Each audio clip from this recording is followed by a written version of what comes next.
కేసీఆర్. కేసీఆర్ గారి నాయకత్వం వర్ధిల్లాలి.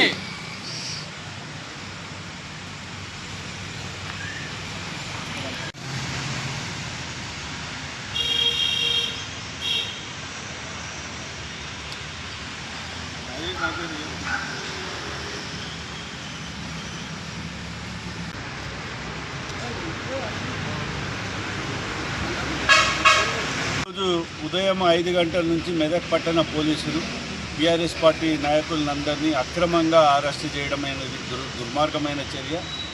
ఇది కారణము లేకుండానే ఉదయము 5 గంటల నుంచే అందరిని అరెస్ట్ చేయడము. మరి పోలీసు వాళ్ళు చెప్పేది ఏంటంటే మాకు ఇంటి దగ్గరికి వచ్చిన తర్వాత ఎవరు ఏ కారణం లేకుండా అరెస్ట్ చేసుకొచ్చి సీఎం ఇంటి ముట్టడి చేస్తామని చెప్పారు, అందుకే అరెస్ట్ చేసినామని చెప్తున్నారు.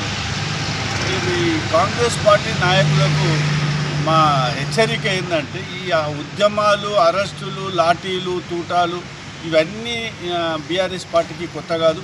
అనేక ఉద్యమాలు చేసి, అనేక అరెస్టులు చేసి, అనేక కేసులు చేసుకొని ఈరోజు తెలంగాణ రాష్ట్రాన్ని తీసుకొచ్చిన పార్టీ బీఆర్ఎస్ పార్టీ. ఈ అరెస్టులకు భయపడే పార్టీ కాదు, ఈ లాఠీలకు, తూటాలకు భయపడే పార్టీ కాదు. ఇప్పటికైనా కాంగ్రెస్ పార్టీకి బీఆర్ఎస్ పార్టీ